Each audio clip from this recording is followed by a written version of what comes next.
بسم اللہ الرحمن الرحیم رب اشرح لی صدری ویسر لی امری واحلل عقدۃ من لسانی یفقہوا قولی رضیت باللہ ربا وبالاسلام دینا وبمحمد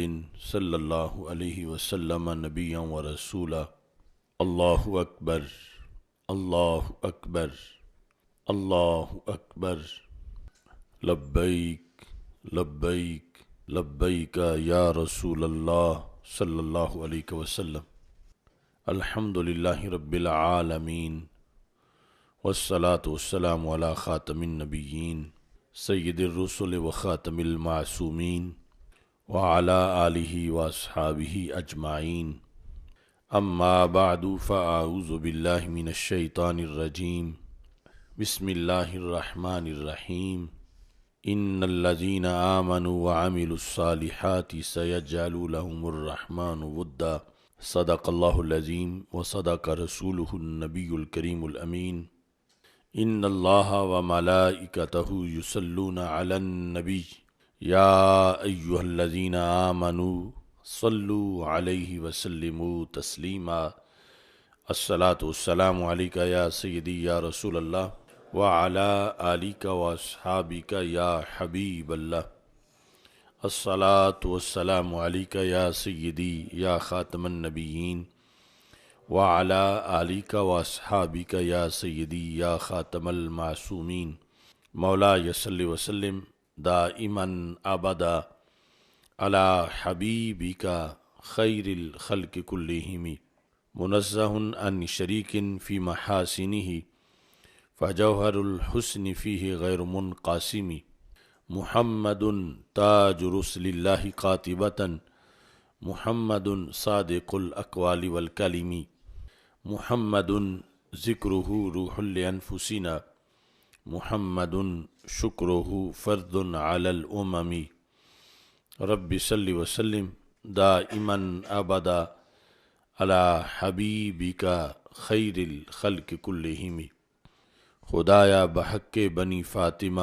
کے برقول ایماں کنی خاتمہ، اگر دعوتم رد کنی ور قبول، منو دستو دامان آل رسول صلی اللہ علیہ وسلم۔ اللہ تبارک و تعالی جل جلالہ وعم نوالہ واتم برہانہ وعظم شانہ وجل ذکرہ وعز اسمہ کی حمد و ثنا، اور حضور سرور کائنات مفخر موجودات زینت بزم کائنات دستگیر جہاں غم گسار زماں سید سروراں حامی بے کساں قائد المرسلین خاتم النبیین احمد مجتبیٰ جناب محمد مصطفیٰ صلی اللہ علیہ وآلہ وصحابہ وبارک وسلم کے دربار گوہربار میں ہدیہ درود و سلام عرض کرنے کے بعد، السلام علیکم ورحمۃ اللہ وبرکاتہ۔ رب ذوالجلال کے فضل اور توفیق سے آج کا خطبہ جمعۃ المبارک بر صغیر پاک و ہند کی اس عظیم شخصیت کے نام ہے جنہیں تاج الشریعہ کہا جاتا ہے، قاضی القضات فی الہند حضرت قبلہ مفتی محمد اختر رضا خان قادری قدس سر العزیز کے عرس شریف کے موقع پر مرکز صراط مستقیم تاج باغ لاہور میں ان کی شخصیت کو خراج تحسین پیش کرنے کے لیے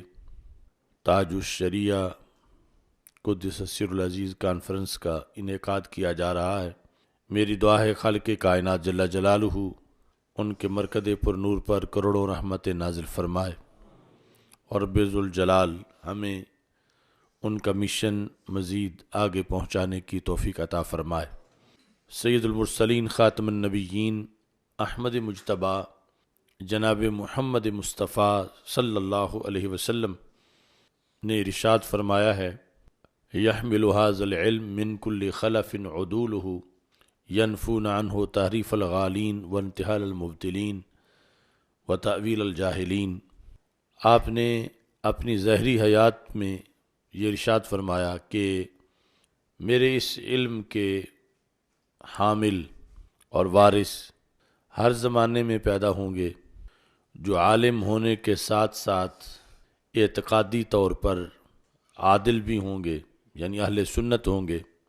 ینفون عنہ تحریف الغالین، ان کا کام یہ ہوگا کہ وہ دین میں جو لوگ تحریف کریں گے، میرے وہ وارث اس تحریف سے دین کو منزہ کریں گے۔ وانتحال المبتلین، اور باطل پرست جو دین میں ہیلہ سازیاں کریں گے، میرے وہ وارث ہر زمانے میں ان ہیلہ سازیوں کا جواب دیں گے اور ان کا پردہ چاک کریں گے۔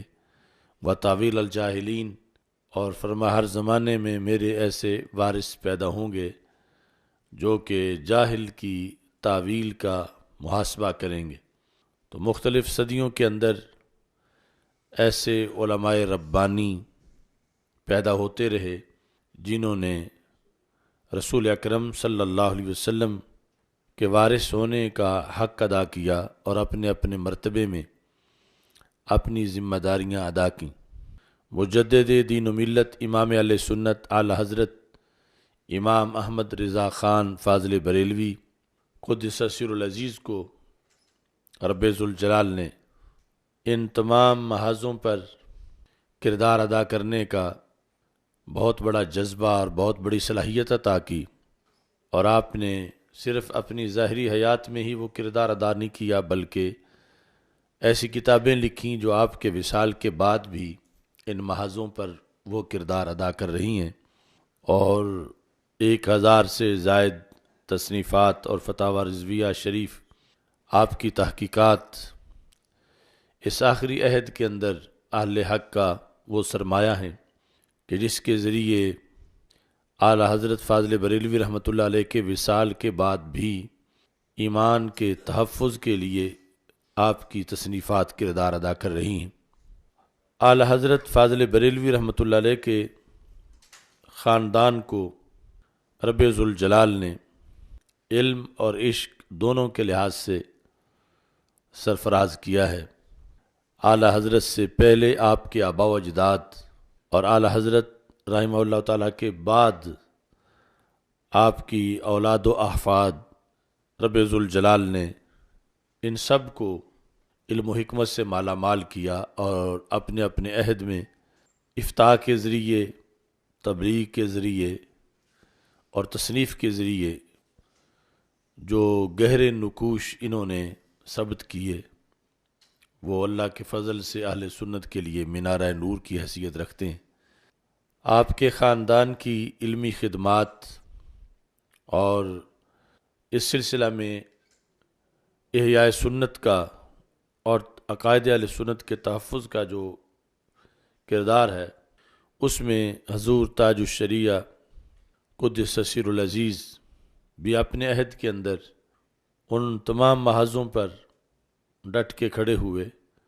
جو رسول اکرم نور مجسم شفیع معظم صلی اللہ علیہ وسلم نے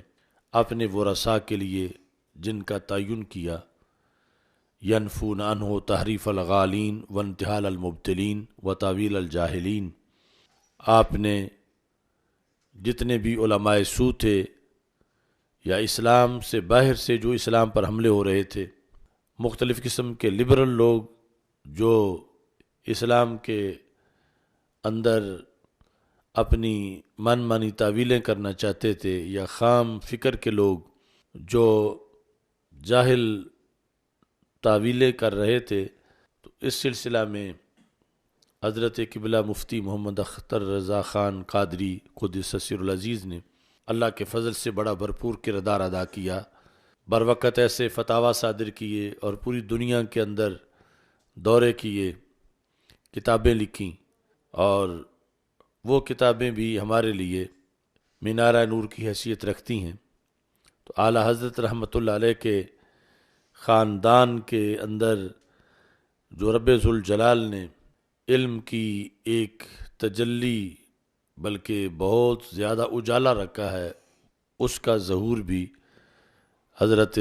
تاج الشریعہ قدس سر العزیز کی ذات سے ہوا، اور بعد میں بھی بلکہ تاج الشریعہ کے چھوٹے بھائی حضرت شیر اہل سنت محمد منان رضا خان قادری قدس سر العزیز اور حضرت تاج الشریعہ کے لخت جگر حضرت صاحبزادہ محمد اسجد رضا خان قادری زید شرفہ، یہ بھی اور دیگر مختلف جو پھول ہیں اس گلشن کے اللہ کے فضل سے اپنا اپنا کردار ادا کر رہے ہیں۔ میری دعا ہے خالق کائنات جل جلالہ ان کی جو تحقیقات ہیں اور تشریحات ہیں عالم اسلام کو زیادہ سے زیادہ ان سے فیضیاب کرے اور ان کے ذریعے سے جو زمانے میں آنے والے فتنے ہیں ان کا مقابلہ کرنے کی توفیق عطا فرمائے۔ آج کی اس گفتگو میں فتاوی تاج الشریعہ اور آپ کی دیگر تصنیفات سے چند مقامات پیش کیے جا رہے ہیں، وہ مسائل جن کی اکثر ضرورت بھی پڑتی ہے اور اس سلسلہ میں ان کی تشریحات ہر مسلمان کے سامنے ہونا ضروری ہیں۔ یہ جلد نمبر 4 فتاوی تاج الشریعہ، اس کے صفحہ نمبر 524 پر بعد از وصال میت کی روح کا اپنے گھر آنا، اس سلسلہ میں ایک سوال کیا گیا تو تاج الشریعہ رحمۃ اللہ علیہ نے اس کے جواب میں لکھا، ہاں میت کو 40 دن تک اپنے گھر سے زیادہ تعلق رہتا ہے، یعنی اگرچہ میت کی روح 40 دنوں کے بعد بھی یا خاص مواقع جو ہوتے ہیں شب برات وغیرہ روح گھر کی طرف آتی ہے، مگر یہ جو 40 دن ہیں ان 40 دنوں کے اندر جو بعد از وصال پہلے 40 دن ہیں میت کا خصوصی تعلق رہتا ہے۔ ارواح کا اپنے گھروں کو آنا بھی حدیث سے ثابت ہے۔ کشف الغطاء میں ہے، در غرائب و خزانہ نقل کردہ کہ ارواح مومنین می آئند خانہائے خود را ہر شب جمعہ و روز عید و روز عاشورہ و شب برات۔ یہ اسلامی فتاوی ہیں جن کا حوالہ دے کر آپ ذکر کر رہے ہیں، خزانۃ المفتین اور غرائب کے، اس کے اندر یہ نقل منقول ہے کہ مسلمانوں کی ارواح جو ہیں وہ اپنے گھروں کی طرف لوٹتی ہیں۔ اس میں یعنی ان 40 دنوں کے علاوہ ہر شب جمعہ و روز عید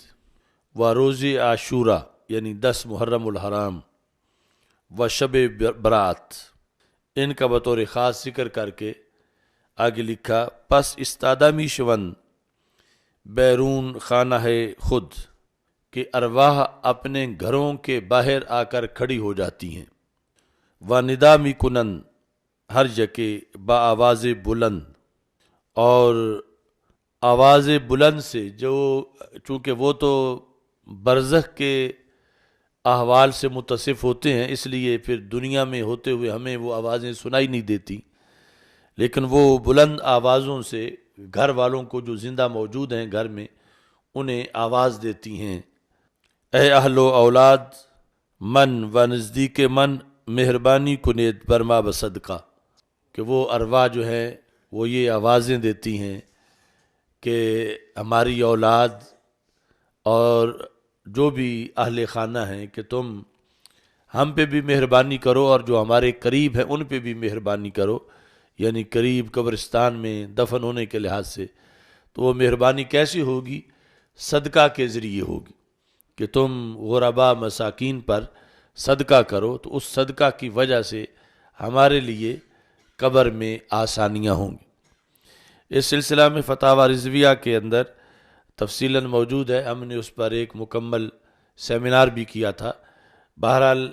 یہ مسلمانوں کا ایک عقیدہ ہے اور دنیا سے جو چلے جانے والے ہیں ان کے لحاظ سے پچھلوں پر جو حقوق مرتب ہوتے ہیں ان میں سے یہ ہے کہ ان کے نام کا صدقہ و خیرات ان کو کرتے رہنا چاہیے، اور بالخصوص یہ جو خاص مواقع ہیں ان مواقع پر ان فوت شدگان کے لیے ایصال ثواب اور صدقہ و خیرات کا اہتمام ہونا چاہیے۔ اس کے ساتھ ایک سوال نماز جنازہ کے لحاظ سے ہے، چونکہ وہ غلطی بہت سے لوگ کرتے ہیں، تو اس کا بھی آپ نے جواب دیا۔ یہ صفحہ نمبر 551 پر ہے۔ سوال یہ ہے کہ سائل کہتا ہے میں نے بہار شریعت میں دیکھا ہے کہ نماز جنازہ میں چوتھی تکبیر کے بعد ہاتھ کھول کر سلام پھیرے، یہ حکم لکھا گیا ہے، یعنی جب چوتھی تکبیر ہو جائے تو اب سلام پھیرنے سے پہلے ہاتھ کھول دے، دونوں ہاتھ اکٹھے ہی کھولے، یہ نہیں کہ جس طرف سلام پھیرے اس طرف کا کھولے، دونوں ہاتھ کھول دے اور اس کے بعد سلام پھیرے، یہ بہار شریعت میں لکھا ہے۔ سائل کہتا ہے بہار شریعت میں تو اس طرح لکھا ہے، اور ہمارے ہاں دستور یہ ہے کہ ہاتھ باندھ کر سلام پھیرتے ہیں، یعنی سلام پھیرا جا رہا ہوتا ہے اور لوگوں نے ہاتھ باندھے ہوئے ہوتے ہیں۔ تو میں یہ چاہتا ہوں کہ برائے مہربانی آپ اس کی تفصیل تحریر فرمائیں، یعنی کیا کرنا چاہیے۔ تو جواب میں حضور تاج الشریعہ فرماتے ہیں بہار شریعت میں جو لکھا ہے وہ صحیح ہے، یعنی صحیح طریقہ یہی ہے کہ جب چوتھی تکبیر ہو جائے تو اس کے بعد دونوں ہاتھ کھول دیے جائیں، یعنی متصل، اس کے بعد جب چوتھی تکبیر ہو جائے تو دونوں ہاتھ کھول دیے جائیں، اور اس کے بعد جو ہے وہ پھر سلام پھیرا جائے، اور جب سلام پھیرا جائے تو اس سے پہلے دونوں ہاتھ جو ہیں وہ کھلے ہوئے ہوں۔ اور اس میں ساتھ یہ ہے، وجہ بھی آپ نے بیان کی، اور وہ اس لیے ہے کہ چوتھی تکبیر کے بعد کوئی ذکر مسنون نہیں، یعنی ذکر مسنون وہ ہے جو ایک تکبیر کے بعد دعا پڑھی جاتی ہے اگلی تکبیر سے پہلے، وہ دو تکبیروں کے درمیان ذکر مسنون ہے، اور جہاں بھی ذکر مسنون ہوتا ہے وہاں ہاتھ باندھے رکھنے کا حکم ہوتا ہے۔ یہ باقی جو عید کی تکبیریں ہیں ان کے لحاظ سے بھی مسئلہ ہے، اور اس میں جس انداز سے پڑھا جاتا ہے، جس تکبیر کے بعد قرات کرنی ہوتی ہے، پھر ہاتھ باندھنے ہوتے ہیں، جب نہیں کرنی ہوتی ہاتھ کھلے چھوڑنے ہوتے ہیں، کیونکہ ذکر مسنون درمیان میں نہیں ہے۔ تو آپ نے لکھا کہ اس لیے کہ چوتھی تکبیر کے بعد کوئی ذکر مسنون نہیں، اور ہاتھ باندھنا اس جگہ مسنون ہے جہاں ذکر مسنون ہو۔ تو چونکہ چوتھی تکبیر جو ہے اس کے بعد اب صرف سلام ہے، کوئی ذکر مسنون نہیں ہے، یعنی اگرچہ سلام بھی ایک ذکر ہے ویسے لغوی طور پر، لیکن یہاں ذکر مسنون سے مراد وہ دعائیں ہیں کہ جو پہلی تکبیر کے بعد مانگی جاتی ہے، یعنی وہ ثنا پڑھی جاتی ہے، پھر جو ہے وہ درود شریف پڑھا جاتا ہے، پھر دعا مانگی جاتی ہے۔ تو وہ اذکار مسنونہ جو ہیں جہاں موجود ہیں وہاں تو ہاتھ باندھنے ہوتے ہیں، اور جہاں ان میں سے کوئی نہیں، نہ ثنا ہے، نہ درود شریف ہے، اور نہ ہی دعا ہے، تو پھر اس جگہ ہاتھ باندھنا جو ہے وہ مسنون نہیں ہے۔ اس واسطے یعنی صحیح طریقہ یہ ہے کہ جب چاروں تکبیریں جو ہیں وہ مکمل ہو جائیں تو چوتھی تکبیر کے متصل بعد جو ہے وہ ہاتھ کھلے چھوڑ دیے جائیں اور اس کے بعد سلام پھیرا جائے۔ یہ دو فقہی مسائل تھے، اور اس کے بعد اعتقادی چند مسائل۔ آپ کی کتاب ہے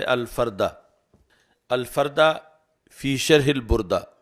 یعنی قصیدہ بردہ شریف کی عربی میں آپ نے شرح لکھی، اس کے اندر بہت سی چیزوں کو بیان کیا۔ اس میں چند نکات جو ہیں وہ آپ کے سامنے آپ کے خرمن علم سے پیش کر رہا ہوں۔ ایک شعر کی روشنی میں آپ نے ہجرت کی حکمت لکھی کہ رسول اکرم نور مجسم شفیع معظم صلی اللہ علیہ وسلم نے مکہ مکرمہ سے مدینہ منورہ کی طرف جو ہجرت کی تو اس میں کیا حکمتیں تھیں، تو ایک حکمت اس مقام پر لکھی، مال حکمت فی ہجرتہ علیہ الصلاۃ والسلام الی المدینہ، مدینہ منورہ کی طرف ہجرت کرنے میں حکمت کیا تھی؟ قلت ان حکمت اللہ تعالی قد اقتضت انہ علیہ الصلاۃ والسلام تتشرف بہ الاشیاء، یہ اللہ تبارک و تعالیٰ کی حکمت ہے کہ کائنات میں مخلوق میں ہر شے کو شرف ملا ہے تو رسول اکرم صلی اللہ علیہ وسلم کی ذات سے ملا ہے۔ فلو باقی فی مکہ الی انتقالہ الی ربہ لکان یتوہم انہ قد تشرف بمکہ، اگر رسول اکرم صلی اللہ علیہ وسلم وصال تک مکہ مکرمہ میں ہی رہتے تو پھر یہ وام پڑتا کہ آپ کو مکہ مکرمہ کی وجہ سے شرف ملا، کیونکہ مکہ مکرمہ پہلے بھی آپ کی ولادت سے پہلے بھی مشہور تھا، معروف تھا، اور مدینہ منورہ آپ کی نسبت سے پہلے زمانے میں مشہور نہیں تھا۔ تو اذا کان تشرف مکہ بالخلیل، چونکہ مکہ مکرمہ جو ہے وہ حضرت ابراہیم علیہ السلام اور حضرت اسماعیل علیہ السلام سے شرف پا چکا تھا، فاراد اللہ سبحانہ ان یظہر شرفہ فامرہ بالہجرۃ الی المدینہ فلما ہاجر الیہ تشرفت بہ۔ تو رب ذوالجلال نے یہ چاہا کہ یہ نہ سمجھا جائے کہ یہ اس لیے عظیم ہے کہ مکہ مکرمہ میں پیدا ہوئے، بلکہ یہ سمجھا جائے کہ ان کی وجہ سے زمان کو بھی شرف ملتا ہے، مکان کو بھی شرف ملتا ہے۔ یعنی یہ وہاں بھی بحث ہے جب یہ سوال کیا گیا کہ آپ کی ولادت جو ہے وہ پیر کے دن ہوئی، پہلے مشہور تو جمعے کا دن تھا، یعنی شرف کے لحاظ سے، تو اس کے جواب میں بھی اس چیز کو ہی بیان کیا گیا کہ جمعے کا شرف تو پہلے موجود تھا، اور یہ وہ ہیں کہ جنہوں نے انہیں شرف دیا جن کا شرف پہلے کسی کو معلوم نہیں تھا، یعنی پیر کے دن کو پہلے کوئی جانتا نہیں تھا اور پھر کوئی بھولتا نہیں ہے۔ ایسے ہی ربیع الاول شریف کے مہینے کو پہلے کوئی جانتا نہیں تھا، پھر کوئی بھولتا نہیں ہے، اور ایسے ہی یعنی مدینہ منورہ کو پہلے کوئی جانتا نہیں تھا اور پھر کوئی بھولتا نہیں ہے، اور نبی اکرم نور مجسم شفیع معظم صلی اللہ علیہ وسلم کے ہجرت کرنے کی بنیاد پر یعنی مدینہ منورہ کو یہ شرف ملا کہ رسول اکرم صلی اللہ علیہ وسلم نے خود یہ دعا کی، اور اس دعا کے اندر یہ ذکر کیا کہ اے اللہ، حضرت ابراہیم علیہ السلام نے مکہ کے لیے دعا کی، وادعوک للمدینہ، میں مدینہ کے لیے دعا کر رہا ہوں،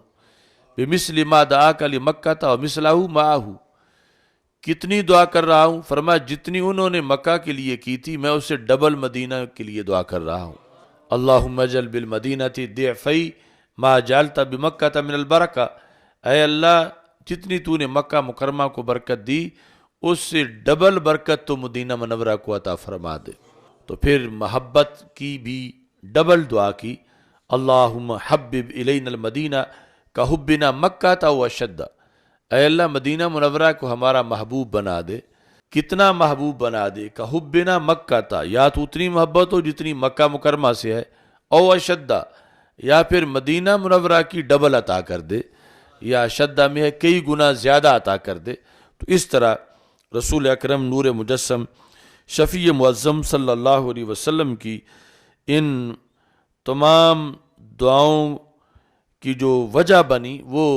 ہجرت کا یہ سفر تھا کہ جس کی وجہ سے مدینہ منورہ کو یہ نسبت حاصل ہوئی، اور پھر آگے اس کے لیے قیامت تک اور ہمیشہ کے لیے یہ اہتمام ہوا، یہاں تک کہ حضور تاج الشریعہ لکھتے ہیں حتی اجمعوا علی ان الموضع الذی ضم اعداءہ الکریمہ افضل من جمیع البقاع، کہ یہاں تک کہ جس جگہ پہ ہمارے آقا صلی اللہ علیہ وسلم رونق افروز ہیں، یعنی آج بھی حجرہ عائشہ صدیقہ رضی اللہ تعالی عنہا میں جو مقام پیکر نبوی کو چوم رہا ہے وہ قبر کی جگہ بالاجماع اتنی افضل ہے کہ زمین پر کوئی مقام اس کی برابری نہیں کر سکتا، یعنی کعبہ یا کعبہ کے علاوہ یا مسجد اقصی یا بیت المقدس کوئی بھی اس کے برابر فضیلت نہیں رکھتا کہ جس جگہ پہ رسول اکرم صلی اللہ علیہ وسلم رونق افروز ہیں، یہاں تک کہ بعض نے اس کو عرش سے بھی افضل قرار دیا ہے کہ جہاں رسول اکرم نور مجسم شفیع معظم صلی اللہ علیہ وسلم کی جلوہ گری ہے۔ اس کے ساتھ ہی قصیدہ بردہ کے ایک شعر کے اندر آپ نے شک صدر کے لحاظ سے بھی تحریر کیا۔ شک صدر کے مسئلے پر بھی روافض کا اور اہل سنت کا اختلاف ہے، یعنی روافظ جو ہیں وہ رسول اکرم صلی اللہ علیہ وسلم کا شک صدر نہیں مانتے اور شک صدر کے لحاظ سے بھی اعتراض کرتے ہیں، لیکن اہل سنت و جماعت کے نزدیک شک صدر رسول اکرم صلی اللہ علیہ وسلم کا جو شک صدر ہے اس کو ایک بار نہیں کئی بار مانا گیا ہے، اور اس کی حکمتیں ہیں جس کے پیش نظر رب ذوالجلال کی طرف سے دیگر نئی شانیں دینے کے لیے، جس طرح وَلَلْآخِرَةُ خَيْرٌ لَكَ مِنَ الْأُولَى، ہر بعد والی گھڑی پہلے سے زیادہ عروج والی ہے، تو ایسی ہی شانوں کے پیش نظر شک صدر کا بھی تکرار ہوا، کئی بار شک صدر کا واقعہ پیش آیا۔ اس میں آپ فرماتے ہیں اجیب عنہ بان الشک کا واقع مرارن، شک صدر کئی بار ہوا، مرتن وہو صلی اللہ علیہ وسلم طفل صغیر یلعب مع الصبیان، پہلی مرتبہ تو اس وقت ہوا جب آپ حضرت حلیمہ سعدیہ رضی اللہ تعالی عنہا کے پاس تھے، اور اس وقت شک صدر ہوا، بالکل آپ بچپن میں تھے، اور دیکھا گیا کہ فرشتے آئے اور انہوں نے رسول اکرم صلی اللہ علیہ وسلم کا شک صدر کیا۔ ومرتن ہوا صلی اللہ علیہ وسلم ابن 10 سنین، دوسری مرتبہ جب آپ کی عمر مبارک 10 سال تھی، اس موقع پر شک صدر ہوا، اور یہ ہر مرتبہ شک صدر جو ہے یہ ایک معجزہ تھا۔ یعنی ویسے تو انسانی جسم سے دل نکال کے سائیڈ پہ کر لیا جائے تو روح نہیں رہتی اور جسم جو ہے وہ حیات کھو بیٹھتا ہے، مگر رسول اکرم صلی اللہ علیہ وسلم کے متعدد بار شک صدر کے باوجود بھی اور دل نکالے جانے کے باوجود بھی پیکر پر نور کی حیات برقرار رہی، اور بغیر کسی آپریشن کے ساز و سامان کے یہ سب کچھ ہوا، تو یہ ایک مستقل اعجاز تھا رسول اکرم صلی اللہ علیہ وسلم کا۔ تو اس میں دوسری مرتبہ 10 سال کی عمر میں ہوا۔ ومرتن عند البعثۃ لیثبت قلبہ بالوحی، اور تیسری مرتبہ جب وحی کا نزول ہوا، یعنی نبی تو آپ شروع سے تھے، لیکن جب اعلان نبوت فرمانا تھا تو اعلان نبوت سے پہلے شک صدر کیا گیا۔ اور چوتھی مرتبہ شب معراج کے موقع پر شک صدر ہوا۔ یہ چاروں شک صدر حضور تاج الشریعہ قدس سر العزیز نے لکھے، اور ان کی پھر حکمتیں جدا جدا لکھیں کہ ان میں کیا کچھ اللہ تعالیٰ کی طرف سے عطا کیا گیا۔ یعنی شک صدر میں جس میں دل مبارک کے اندر بذریعہ نور مختلف قسم کی علوم بھرے گئے، مختلف قسم کی طاقتیں اور مختلف قسم کی صلاحیتیں جو ہیں وہ عطا کی گئی۔ اگرچہ رسول اکرم صلی اللہ علیہ وسلم کی ولادت سے پہلے نور محمدی صلی اللہ علیہ وسلم کو اللہ کے سامنے ہزاروں سال قیام کروایا گیا اور مختلف صلاحیتیں اس وقت عطا کی گئی، لیکن چونکہ آپ کا پیکر پر نور ساری انسانیت میں منفرد ہے، اور سب سے زیادہ جو خصائص، فضائل اور مختلف اعلیٰ خصائل ہیں وہ آپ کے پیکر کو دی گئیں، اور آپ کو اللہ تعالیٰ کی خلافت عظمیٰ کا تاج پہنایا گیا، اور خالق اور مخلوق کے درمیان فیض لینے اور فیض دینے کے لحاظ سے آپ کی ذات کو ذو جہتین بنایا گیا کہ ادھر سے اللہ تعالیٰ سے فیض حاصل کریں اور ادھر مخلوق میں اس فیض کو تقسیم کریں۔ تو اس بنیاد پر ہزارہا وجوہ سے آپ کو عام انسانوں سے انفرادی شانیں دی گئیں اور انفرادی صلاحیتیں دی گئیں، تو انہی کے اندر یہ شک صدر کے یہ مختلف مواقع بھی موجود ہیں۔ یہاں آپ نے ایک 5ویں شک صدر کا بھی ذکر کیا، لیکن اس میں پھر اختلاف ذکر کیا کہ بعض کے نزدیک وہ 5واں شک صدر صحیح ہے اور بعض کے نزدیک 5ویں کی نفی کی گئی۔ بہرحال 4 شک صدر جو ہیں اتفاقی طور پر ان کا تذکرہ فردہ کے اندر حضور تاج الشریعہ رحمۃ اللہ علیہ نے آپ نے ذکر کیا ہے۔ اس کے ساتھ جو ایک معراج کے لحاظ سے مسئلہ ہے، اس کی 435 صفحہ پر آپ نے وضاحت کی کہ رسول اکرم صلی اللہ علیہ وسلم کا رب ذوالجلال کا دیدار کرنا۔ آپ کہتے ہیں کہ کچھ لوگوں نے یہ کہا کہ آپ نے دل کی آنکھ سے اللہ کو دیکھا، وقال بعضهم را بعینہ لقولہ علیہ الصلوۃ والسلام ان اللہ آتا موسی الکلام واعطانی الرؤیۃ۔ تو آپ نے اس پر یہ جو سر کی آنکھ ہے، اس سے اللہ کا دیدار کرنے کے لحاظ سے جو دلائل ہیں وہ دیے، اور اس کو پھر ترجیح دی اور اس کو ثابت کیا۔ اس میں سب سے پہلے یہ حدیث لکھی کہ رسول اکرم صلی اللہ علیہ وسلم کا یہ فرمان ہے، آپ فرماتے ہیں ان اللہ آتا موسی الکلام وآتانی الرؤیۃ، کہ رب ذوالجلال نے حضرت موسیٰ علیہ السلام کو کلام دیا، یعنی کلام سے مشرف کیا، وآتانی الرؤیہ، اور مجھے دیدار سے مشرف کیا۔ اور دوسری حدیث رأیت ربی فی احسن صورہ، میں نے اپنے رب کو نہایت ہی حسین صورت میں دیکھا۔ باقی لفظ صورت جو ہے یہ متشابہات میں سے ہے، کیونکہ ویسے صورت جو ہمارے عرف میں جس پر لفظ صورت بولا جاتا ہے، اس کے اندر خطوط کا ہونا ضروری ہے، حیۃ حاصلۃ للشیء بسبب احاطۃ الحد او الحدود، کہ صورت شے کی وہ حیت ہے جو ایک خط یا کئی خطوط کو ملنے سے حاصل ہوتی ہے۔ یہ علم ریاضی میں صورت کی تعریف ہے۔ تو صورت کا محدود ہونا ضروری ہے، کوئی ایسی صورت ہو ہی نہیں سکتی جو صورت اور اس کی کوئی حد نہ ہو، اور ادھر اللہ وہ ہے جس کی کوئی حد نہیں ہے، اور صورت وہ ہوتی ہے جس کی حد ہوتی ہے۔ تو اس بنیاد پر جو رب ذوالجلال کے بارے میں لفظ صورت بولا گیا، یہ متشابہات میں سے ہے۔ متشابہات کا مطلب یہ ہے کہ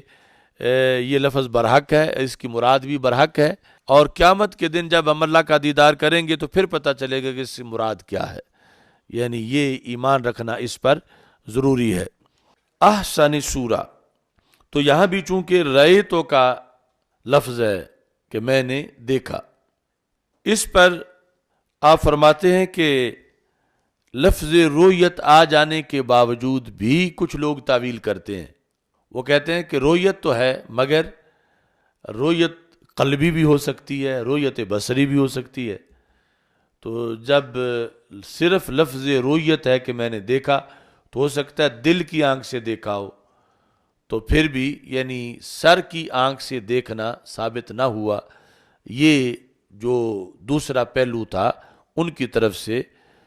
اعتراض کر کے پھر حضور تاج الشریعہ رحمۃ اللہ علیہ نے اس کا جواب دیا۔ آپ فرماتے ہیں اراد الرؤیت فی مقابلۃ الکلام یدل علی رؤیت العین،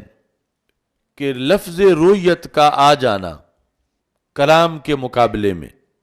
یہ خود اس بات کی دلیل ہے کہ یہ رؤیت بصری مراد نہیں ہے بلکہ رؤیت عینی مراد ہے، کیونکہ رسول اکرم صلی اللہ علیہ وسلم نے فرمایا کہ اللہ تعالیٰ نے حضرت موسیٰ علیہ السلام کو کلام سے مشرف کیا اور مجھے رب ذوالجلال نے رؤیت عطا کی۔ اب موسیٰ علیہ السلام نے کون سی رؤیت مانگی تھی کہ جس کے بارے میں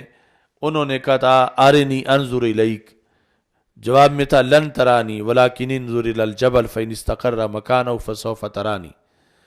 تو وہاں جس رؤیت کی نفی تھی، اس حدیث میں اس رؤیت کا اس بات ہے، اور وہاں جو نفی ہوئی ہے تو وہ آنکھ سے دیکھنے کی نفی ہوئی ہے۔ انہوں نے تقاضا یہ کیا تھا رب ذوالجلال سے کہ مجھے اپنا دیدار کرا کہ میں تجھے اپنی آنکھ سے دیکھوں۔ تو آگے یہ کہا تھا کہ اللہ نے کہ ہم پہاڑ پر ایک جلوہ پھینکتے ہیں، اگر وہ پہاڑ اپنی جگہ پہ قائم رہا تو تم مجھے دیکھ رہو گے، لیکن جب پہاڑ پہ تجلی گرائی تو وہ ریزہ ریزہ ہو گیا اور حضرت موسیٰ علیہ السلام بے ہوش ہو گئے۔ تو اس لیے یہ جو ترتیب بیان کی ہے رسول اکرم صلی اللہ علیہ وسلم نے کہ حضرت موسیٰ علیہ السلام کو اللہ نے کلام دیا اور مجھے اللہ تعالیٰ نے رؤیت سے مشرف کیا۔ اب یہاں رؤیت وہ رؤیت ہے کہ جس کی وہاں نفی ہوئی اور یہاں اس بات ہوا، اور جس رؤیت کی وہاں نفی ہوئی وہ رؤیت بصری نہیں تھی، رؤیت قلبی نہیں تھی، بلکہ آنکھ سے جو دیدار ہے اس کی وہاں پہ نفی کی گئی، اور وہ مانگ رہے تھے آنکھ سے دیدار، اس کی وہاں نفی کی گئی۔ اور رسول اکرم صلی اللہ علیہ وسلم کو پھر جس شرف سے مشرف کیا گیا وہ رب ذوالجلال کی عین ذات کو اپنے سر کی آنکھوں سے جاگتے ہوئے دیکھنا ہے، اور یہ صرف اور صرف خصوصیت ہے ہمارے آقا صلی اللہ علیہ وسلم کی۔ دنیا میں اور کسی کو یہ اعزاز حاصل نہیں ہوا۔ جنت میں تمام مومنین کو اللہ کا دیدار ہوگا، مگر دنیا کے اندر صرف اور صرف ہمارے آقا صلی اللہ علیہ وسلم کی یہ خصوصیت ہے کہ اللہ تبارک و تعالیٰ نے عالم بیداری میں سر کی آنکھوں سے آپ کو اپنا دیدار کروایا۔ اس کو پھر آگے مزید دلائل سے نکھارنے کے لیے حضور تاج الشریعہ رحمہ اللہ تعالیٰ نے دلائل پیش کیے کہ والحاصل ان نذهب الى صيغة رؤيته بعينه وبقلبه لحديث رواه مسلم في صحیحہ رأيت ربي بعيني وبقلبي۔ تو آپ نے فرمایا کہ ہمارے آقا صلی اللہ علیہ وسلم کو دونوں جہتوں سے دیدار ہوا، یعنی رؤیت بصری بھی حاصل ہے اور رؤیت عینی بھی حاصل ہے، اور اس پر واضح حدیث پیش کر دی کہ جو صحیح مسلم شریف میں موجود ہے کہ رسول اکرم صلی اللہ علیہ وسلم نے فرمایا رأیت ربی بعینی، یا یہ ہو سکتا ہے بعینیہ، دونوں آنکھوں سے، کہ میں نے اپنے رب کو اپنی آنکھ سے دیکھا یا اپنی دونوں آنکھوں سے دیکھا، اور ساتھ ہی وبقلبی، اور میں نے اپنے رب کو اپنے دل کی آنکھ سے دیکھا۔ تو دل کی آنکھ سے دیکھنا سر کی آنکھوں سے دیکھنے کے منافی نہیں، اور سر کی آنکھوں سے دیکھنا دل کی آنکھوں سے دیکھنے کے منافی نہیں،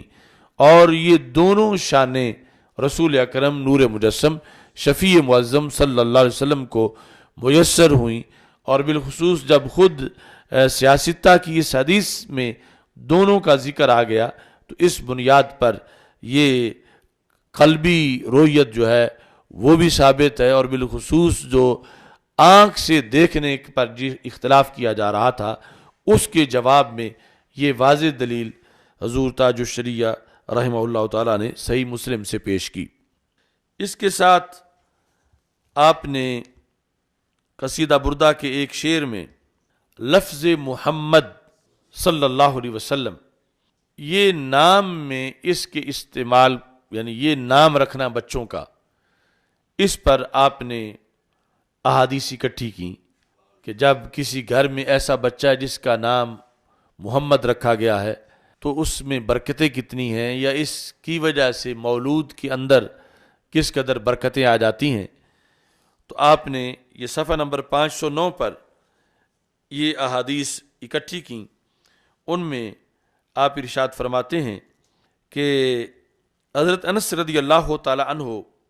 روایت کرتے ہیں کہ نبی اکرم صلی اللہ علیہ وسلم نے ارشاد فرمایا یوقف عبدان بین یدی اللہ تعالی، قیامت کے دن اللہ تعالیٰ کے سامنے دو بندے کھڑے کیے جائیں گے، فَيَأْمُرُ بِهِمَا الْجَنَّةِ، ان کے بارے میں جب اللہ تعالیٰ کے سامنے وہ کھڑے ہوں گے کہ فیصلہ ان کا کیا کرنا ہے، انہیں جہنم بھیجنا ہے یا جنت بھیجنا ہے، تو رب ذوالجلال فرمائے گا کہ ان کو جنت بھیجو۔ فَيَقُولَانِ رَبَّنَا بِمَا اسْتَأْهَلْنَا الْجَنَّةَ، تو وہ دونوں تعجب سے یہ پوچھیں گے کہ اے اللہ ہم جنت کے کیسے اہل بن گئے، یعنی ہمیں اپنے اعمال کے لحاظ سے تو کوئی چیز نظر ہی نہیں آتی کہ ہم بھی جنت کے مستحق بنتے، ہم کیسے جنت کے مستحق بن گئے۔ وَلَمْ نَعْمَلْ عَمَلًا يُجَازِينَ الْجَنَّةَ، ہم نے زندگی میں ایسا کوئی کام کیا ہی نہیں کہ جو ہمارے جنت میں جانے کا باعث بنے۔ فَيَقُولُ اللَّهُ، تو رب ذوالجلال جو ہے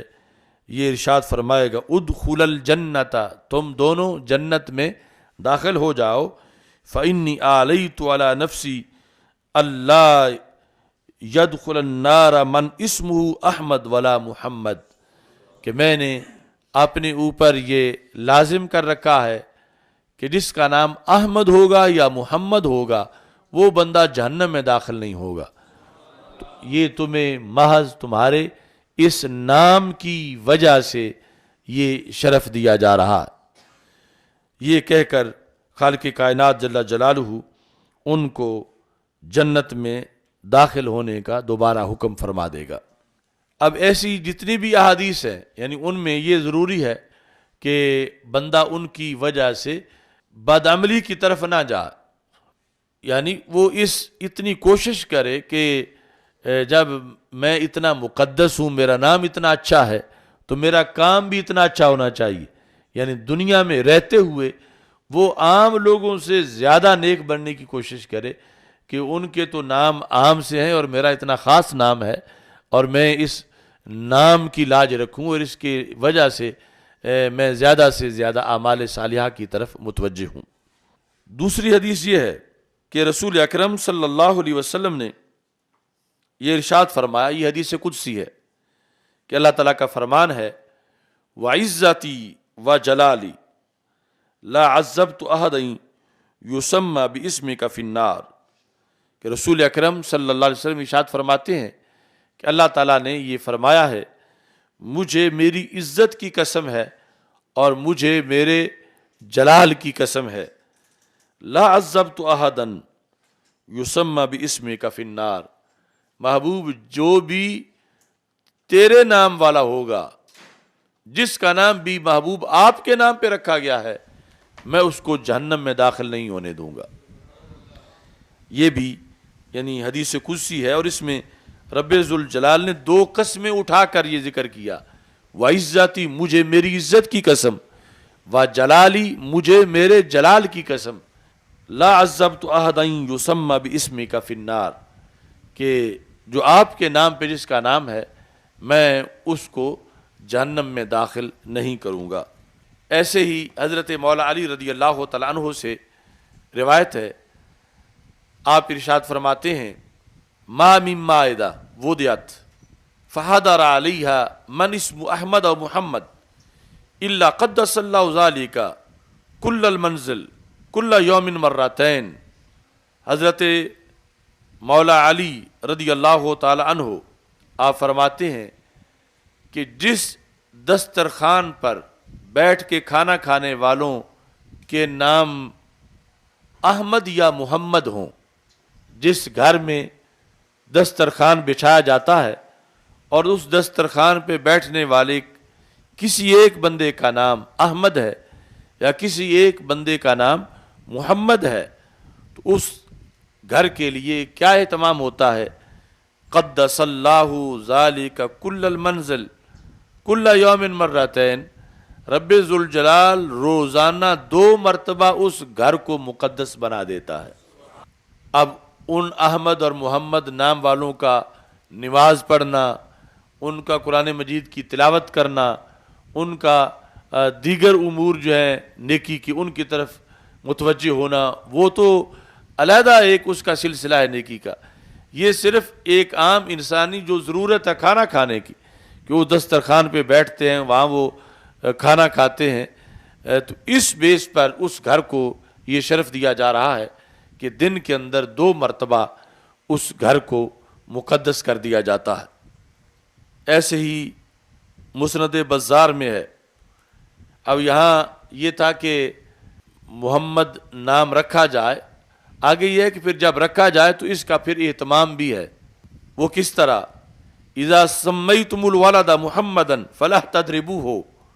کہ جب تم کسی بچے کا نام محمد رکھو تو اسے مت مارو۔ اذا سمیتم الولد محمدا فلا تضربوہ، اسے نہ مارو، کہ اس کا نام تم نے محمد رکھا ہے۔ اب پھر والدین کی زیادہ ذمہ داری ہوگی کہ جو مارنے کی اجازت تھی اس کی اصلاح کے لیے، یا اس کی جگہ بھی اس کے لیے پھر اور انہیں زیادہ اہتمام کرنا پڑے گا اس کو درست کرنے کے لیے۔ اس حدیث کی سند میں اگرچہ ضعف ہے، لیکن پھر بھی یہ ایک حدیث مسند بزار کے اندر موجود ہے، جس میں پھر اس نام کا اس لحاظ سے بھی اہتمام کرنے کا حکم دیا گیا۔ دوسری طرف حضرت مولا علی رضی اللہ تعالیٰ عنہ سے یہ مروی ہے، اذا سمیتم الولد محمدا فاکرموہ واوسعوا لہ فی المجلس، کہ جس وقت تم کسی بچے کا نام محمد رکھو تو پھر اس کے اعزاز کو پیش نظر رکھو اور اس کے لیے مجلس کے اندر وسعت پیدا کرو۔ نبی اکرم صلی اللہ علیہ وسلم سے حضرت ابو امامہ باہلی رضی اللہ تعالی عنہ یہ روایت کرتے ہیں، من ولد لہ مولود فسماہ محمدا حبا لی وتبرکا بہ کان ہوا ومولودہ فی الجنہ،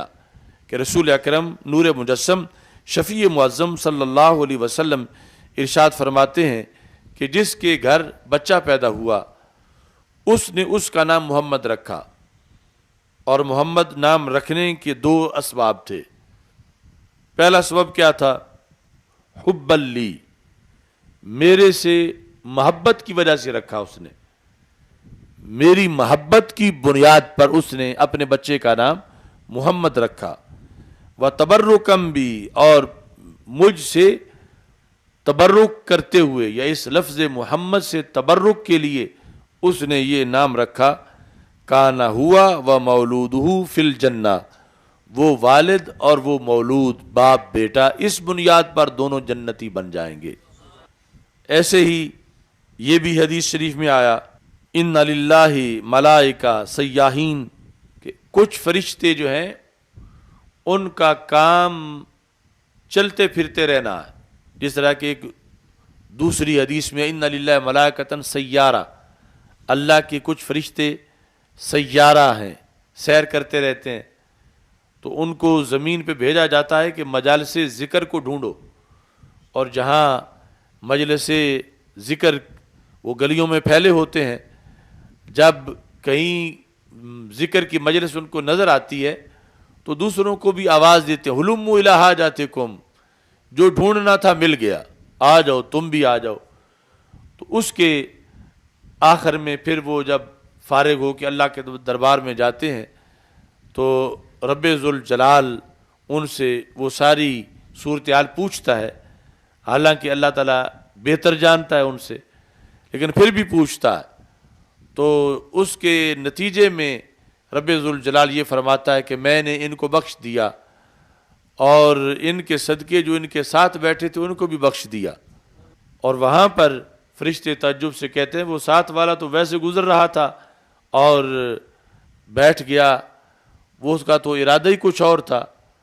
تو ہم قوم لا یشقی بہم جلیسہم،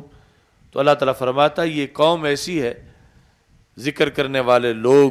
کہ ان کے ساتھ بیٹھنے والا بھی بدبخت نہیں رہتا۔